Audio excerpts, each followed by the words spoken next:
En esta primera práctica vamos a crear la estructura básica de una página web.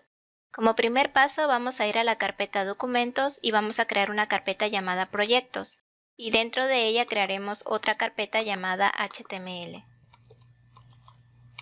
En esta carpeta Proyectos iremos creando otras carpetas con el nombre de las tecnologías que estaremos abordando en la comunidad para que nuestras prácticas y proyectos vayan quedando organizadas.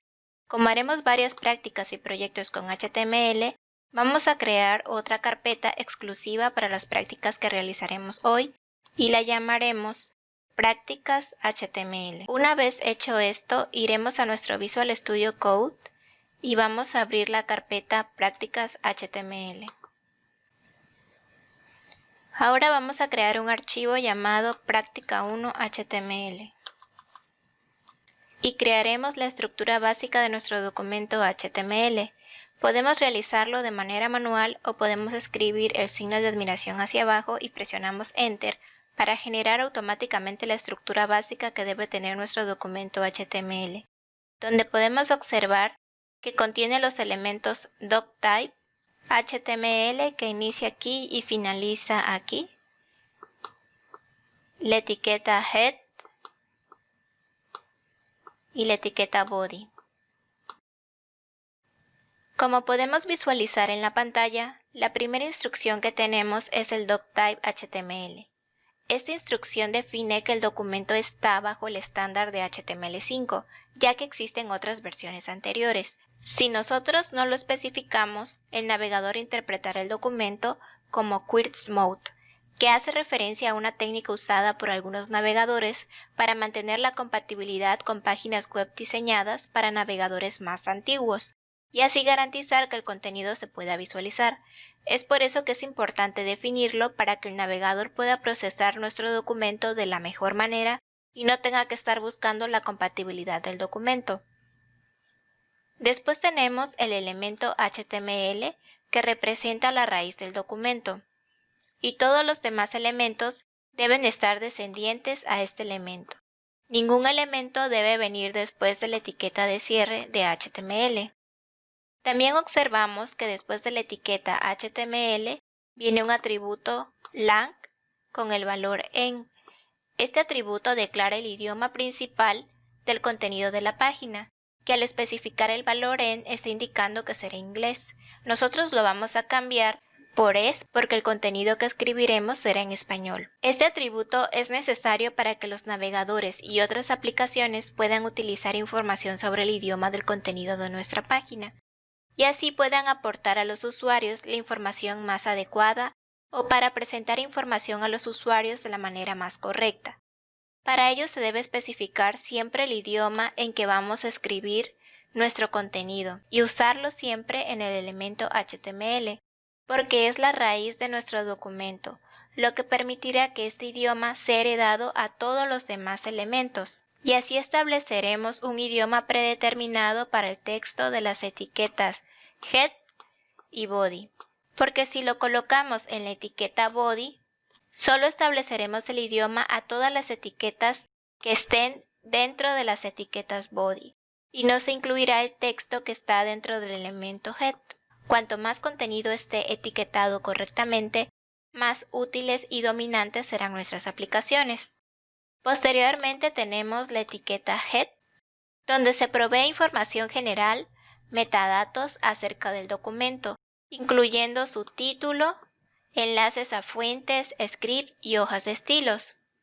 Esta etiqueta head se usa para envolver otras etiquetas que ofrecen información principalmente al navegador, a los buscadores y a otras páginas. La información dentro de head no se muestra dentro de la página web que ve el usuario en el navegador, a excepción de la información del título, que es el título que aparece en las pestañas del navegador en la parte superior.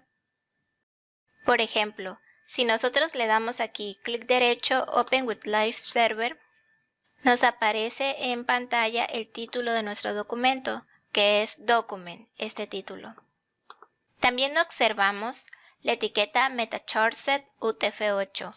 Esta instrucción nos sirve para identificar la codificación del contenido, Existen otros tipos de codificación dependiendo del tipo de caracteres que necesitemos en nuestro contenido, como puede ser ISO 8859-1, que es de Europa Occidental, Latín 1, ISO 8859-8 hebreo o UTF-8.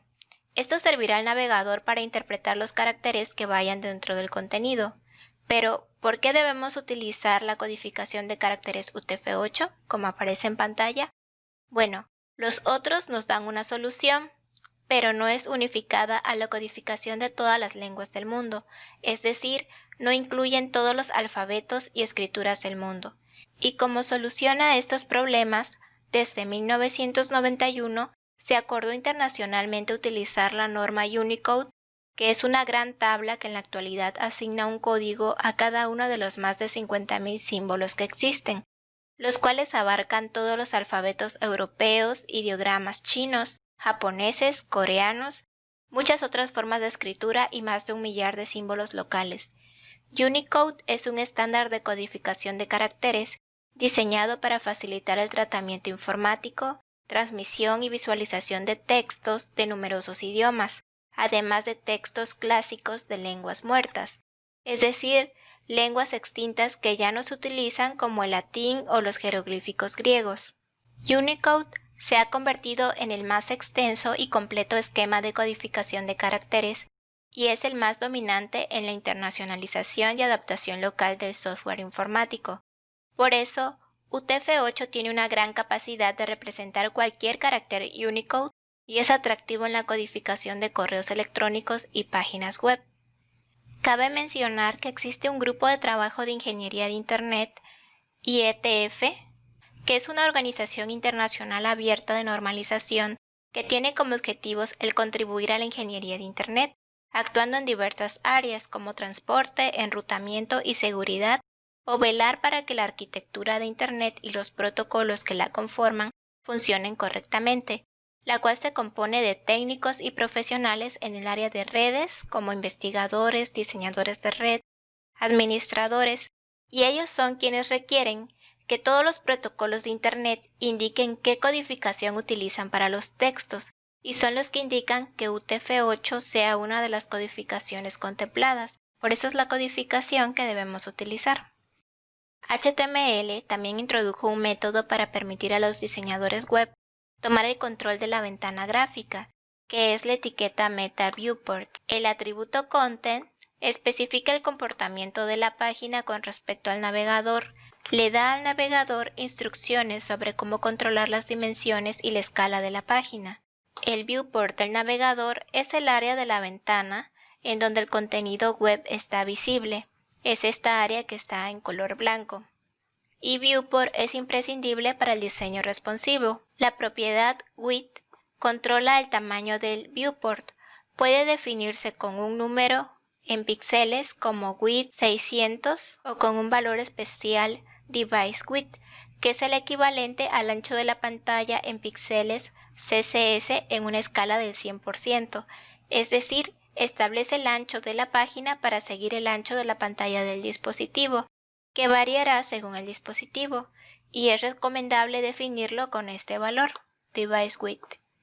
La propiedad initial scale establece el nivel de zoom inicial cuando el navegador carga la página por primera vez. Normalmente queremos que sea en tamaño real al 100% o sea a 1.0 el tamaño en el que está construida la página.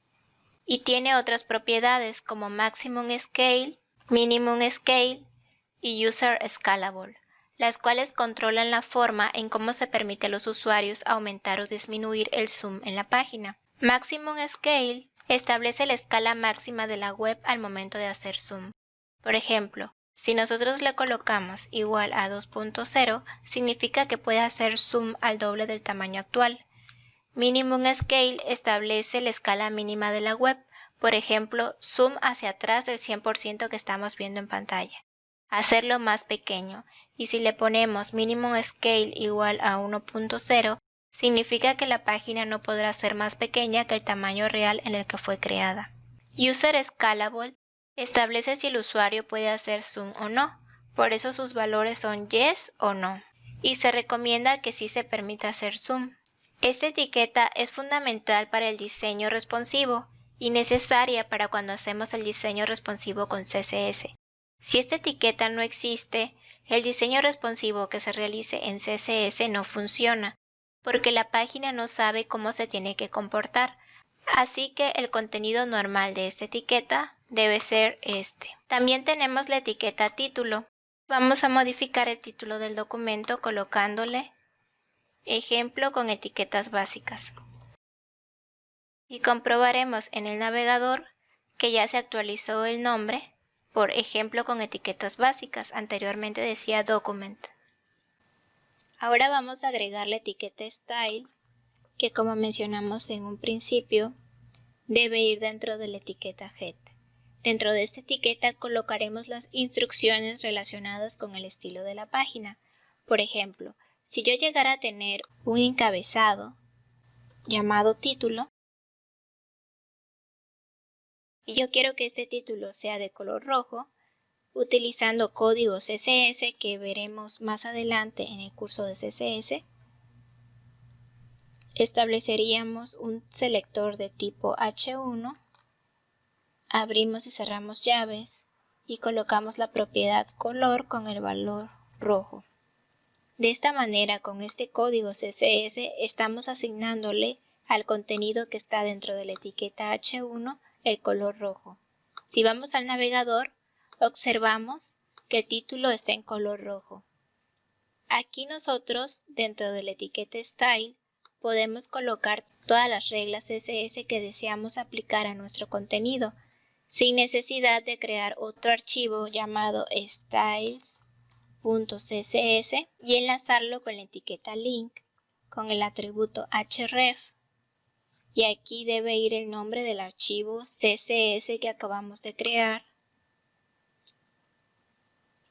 y especificar que es una hoja de estilos con el atributo rel. De esta manera nosotros estamos enlazando nuestro documento HTML a un archivo externo con extensión CSS donde están los estilos o donde estarían los estilos. Entonces, si nuestra página no va a tener muchos estilos, pueden estar dentro del mismo documento HTML, dentro de las etiquetas style.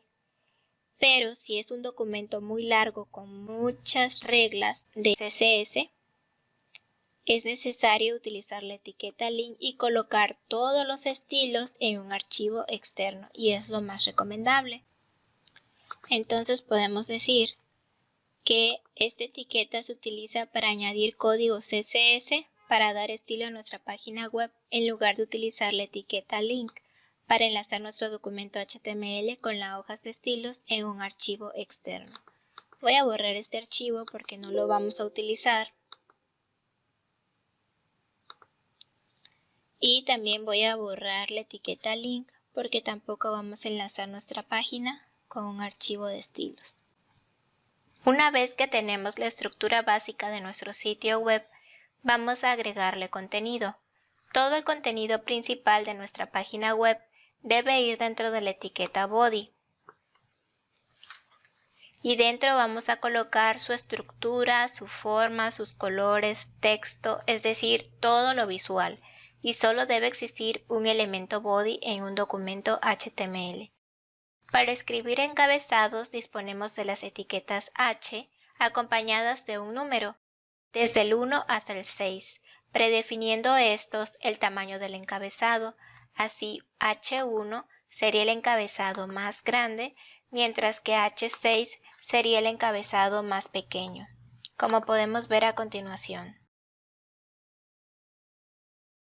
Si visualizamos en el navegador, veremos los diferentes tamaños de las letras de acuerdo al tipo de etiqueta que utilizamos, siendo H1 el tamaño más grande y H6 el tamaño más pequeño. Ahora vamos a crear nuestro título principal con el encabezado H1, que es el encabezado más grande.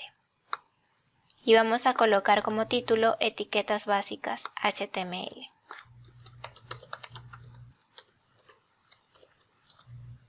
Y vamos a escribir un párrafo con la etiqueta P. Este ejemplo muestra cómo combinar algunas de las etiquetas más básicas de HTML Recuerda que es importante entender las diferencias entre ellas. Ahora observamos que todo nos aparece en una sola línea. Para dar un salto de línea o Enter a partir de esta línea, utilizaremos la etiqueta BR, Line Break. Esta etiqueta, como se mencionaba anteriormente, es una etiqueta autocontenida porque no necesita una etiqueta de cierre como la etiqueta párrafo o como la etiqueta H1. Solo basta con colocar la etiqueta de apertura BR. Si visualizamos en el navegador, observamos que ya se aplicó el salto de línea. También podemos definir este texto como algo que es importante tener en cuenta.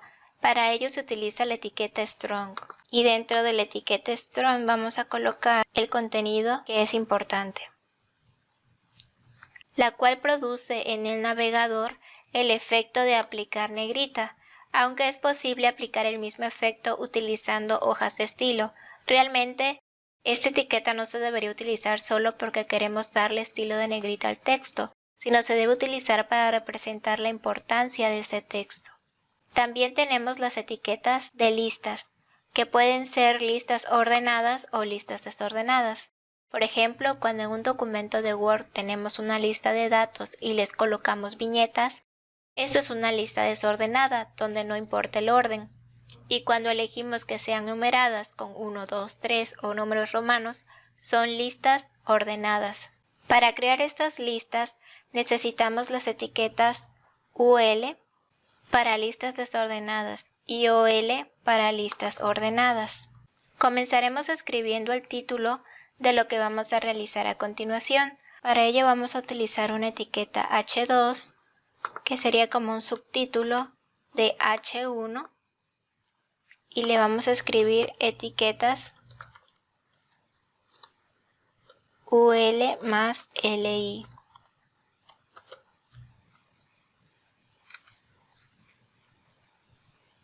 Ahora escribiremos un párrafo con la etiqueta P y vamos a escribir: si listamos personas nominadas a los Oscars, dado que el orden no altera el significado, debemos usar UL. Como se habrán dado cuenta, he estado agregando algunas líneas que se visualizan en color gris con las explicaciones de algunas cosas que les he estado comentando. A esto se le llaman comentarios.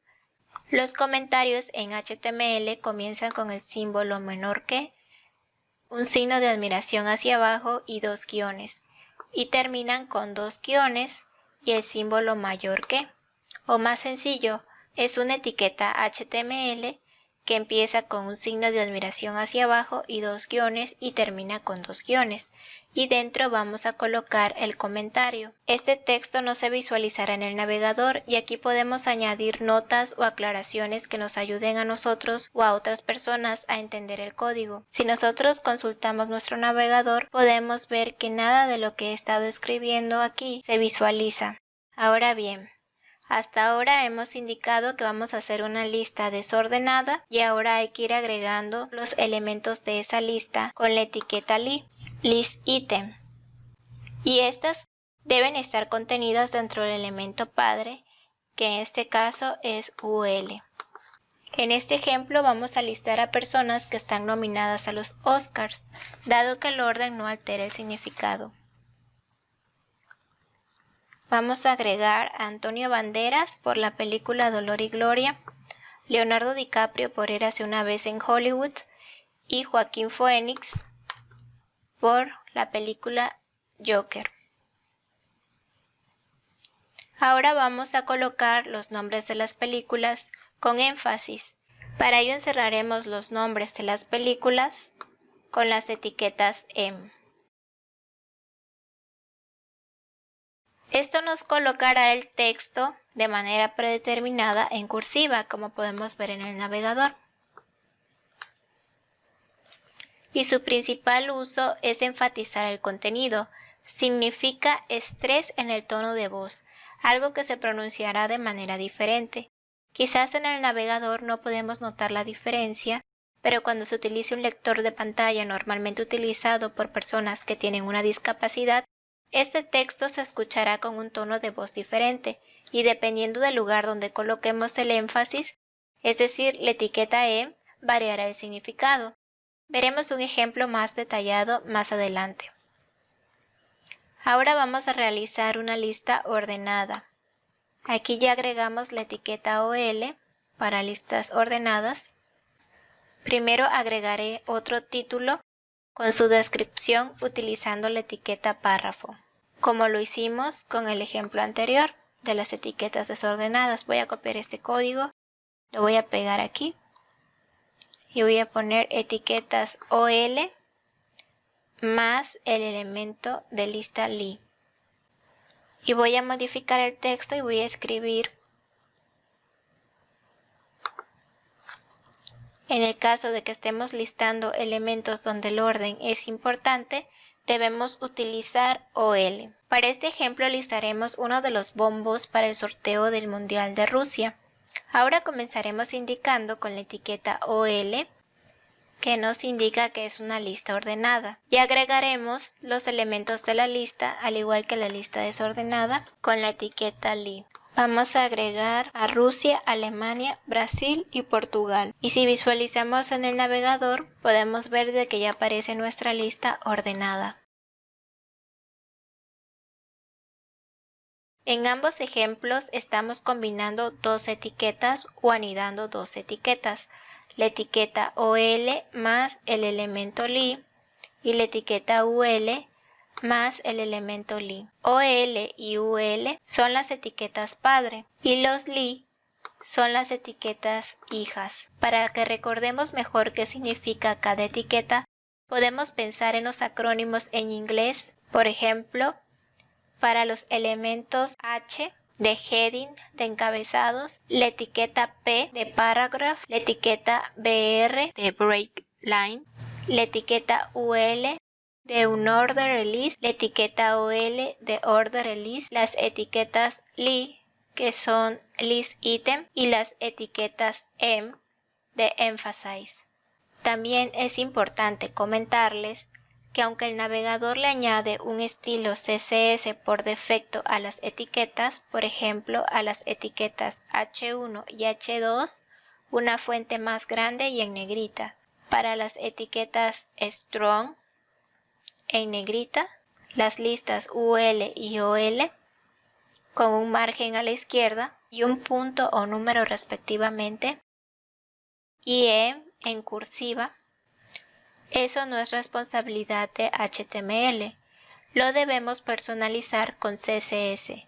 HTML solo nos sirve para dar estructura y semántica al contenido para que los buscadores, que son programas automatizados, puedan entender el contenido de nuestra página y así poder detectar de qué estamos hablando y qué es importante, además de que sea útil para herramientas como lectores de pantalla, que son utilizadas por personas que tienen alguna discapacidad, que lo que hacen es leer el contenido al usuario.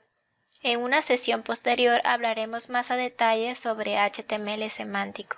Hasta aquí hemos concluido nuestra práctica 1.